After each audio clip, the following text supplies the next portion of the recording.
සාදරයෙන් පිළිගන්නවා සිලෝන් රස්ටික් ක්‍රේපර්ස්ට් මගේ YouTube channel එකට. ඉතින් අද මම ඔයාලත් එක්ක කතා කරන්න හිතුවේ මොනවද හාල් මැස්සන් ආහාරයට ගැනීමෙන් අපිට ලැබෙන ප්‍රයෝජන, හාල් මැස්සන්ගේ තියෙන පෝෂ්‍ය පදාර්ථ මොනවද සහ වෙළඳපොලේදී හාල් මැස්සන් තෝරා ගැනීමේදී අපි කොහොමද ඒවායේ ගුණාත්මකභාවය තීරණය කරන්න කියන එක ගැන. ඉතින් හාල් මැස්ස කියලා කියන්නේ පෝෂ්‍ය පදාර්ථ රාශියක් අඩංගු ආහාරයක්. ඒවායේ අසන්තෘප්ත මේද අම්ල බහුලව පවතිනවා. ඒ නිසා විශාල වශයෙන් ධමනි සිහිනීම වළක්වලා මිනිස් සිරුරේ හානිකර කොලෙස්ටරෝල් මට්ටම අඩු කරනවා. අස්ථි සෑදීම සඳහා වැදගත් වෙන විශාල කැල්සියම් ප්‍රමාණයක් අඩංගුයි. ඒ වගේම තමයි නිරෝගී හිස කෙස් නියපොතු දත් වර්ධනය සඳහාත් අවශ්‍යයි. රුධිර කැටි ගැස්සීමේ ක්‍රියාවලිය නියාමනය කිරීමටත් කැල්සියම් විශාල කාර්යභාරයක් ඉෂ්ට කරනවා. ඒ වගේම තමයි හාල් මැස්සන්ගේ vitamin B, zinc, chlorine, nickel, molybdenum, magnesium, potassium, phosphorus, chlorine සහ යකඩ කියන පෝෂ්‍ය පදාර්ථ අඩංගු වෙනවා. විටමින් D ඒ වගේම ඔමේගා 3 මේද අම්ලත් මේවායේ අඩංගු වෙනවා.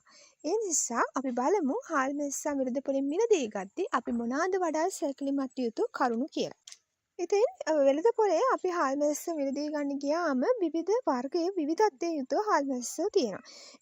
මේවායෙන් බහුතරයක් වෙනත් රටවලින් ආනයනය කරපු ඒවා. එතකොට කොහොමද අපි ඉහළ ගුණාත්මක භාවයෙන් යුතු හාල් මැස්සන් තෝරගන්නේ කියලා බලමු. විශේෂයෙන්ම අපි සැලකිලිමත් වෙන්න ඕනේ ජල ප්‍රතිශතයේ අඩු වියලි බවින් යුතු හාල් මැස්සන් තෝරා ගන්න. නැතොත් ආහාල් මැස්සන් තෙත ගතිය යුතු වීම අපගේ සෞඛ්‍යයට වගේම මුදලටත් යහපත් දෙයක් නෙවෙයි. එවිට නිවසේට රැගෙන ආවම වැඩි කාලයක් කල් තියාගන්න බෑ, විවිධ පුස් වර්ග ඇති වෙන්න බලනවා. ඉහළ හාල් මැස්සන් මිලදී ගත්තම කල් තබා ගැනීමට හැකි වගේම තමයි පුස් වර්ග බැදීමෙන් කෘමි හානි වලින් ආරක්ෂා කරගන්නත් පුළුවන්. තෙත සහිත බවින් යුතු හාල් මැස්සන් හැම විටම දිරහා යාමට වැඩි හැකියාවක් තියෙනවා. නිසා ඊටාම පැහැදිලි ස්වභාවය, වියලි ගතිය, සම්පූර්ණ හාල් මැස්සගේ ස්වභාවය ගැන සැලකිලිමත් වෙලා ඕනි අපි හැම වෙලේම හාල් මැස්සන් මිලදී ගන්න. ආව පැහැ වෙලා ගියපු හාල් මැස්ස මිලදී ගන්න හොඳ නැහැ.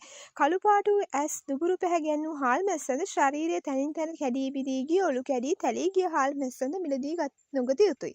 මන්ද එවැනි හාල් මැස්සන් පරණ වී ඇති නිසා. ඉතින් හාල් මැස්සයි ඔබ බැලූ විට තැලී කැඩී අතට එනම් එබී යයි නම් එයත් පරණ වූ නුසුදුසු හාල් මැස්සන්ගේ ලක්ෂණයක්. මැස්ස මිලදී ගැනීමේදී සොයා බැලිය යුතු තවත් වැදගත් දෙයක් වෙන්නේ හාල් මැස්ස මත කුඩා සතුන් සිටීද යන්නයි. එසේ කුඩා සතුන් සිටී නම් ගුල්ලන්ද ඇති බවත් පෙනේ නම් එවැනි හාල් මැස්සන් කිසි විටක මිලදී නොගත යුතුයි. මන්ද එම සතුන් හාල් මැස්සන්ගේ ඇති පෝෂණය උරාගෙන එම සතුන්ගේ බහිශ්‍රාවී ද්‍රව්‍ය හාල් මැස්සන් මත හෙළන නිසා මේවා ආහාරයට ගැනීමෙන් විවිධ බැක්ටීරියා ආසාදනයන්ට වෛරස් වැනි දේවල් වලට ගොදුරු වීමේ හැකියාව පවතින නිසා හැම විටම වියලි ස්වභාවයෙන් යුතු නොනැමෙන දරදඬු ස්වභාවය සහිත ඇස් දීප්තිමත් පිටෙහි දීප්තිමත් රේඛාව සහිත හාල් මැස්සන් තෝරාගත යුතුයි. නිසා හාල් මැස්සන් ඔබ වෙළඳපොලෙන් මිලදී ගන්නවා නම් මීට කලින් මේ දේවල් ගැන විශේෂයෙන් සැලකිලිමත් නොවුනා නම් අද සිට ඒ දේවල් ගැන සැලකිලිමත් වෙලා හාල් මැස්සන්ගේ පෝෂණ ගුණය සහ ඒවා ආහාරයට ගැනීම අපිට තියෙන ප්‍රයෝජනය ගැන දැනුවත් වෙලා අද ඉඳලා හාල් මැස්ස මිලදී ගන්න යමු වෙන. ඉතින් අද දවසේ වීඩියෝ එක ඔයාලට ප්‍රයෝජනයක් වුණා කියලා හිතෙනවා. නැවත මෙවැනි වීඩියෝ එකකින් හමු වෙනතුරු.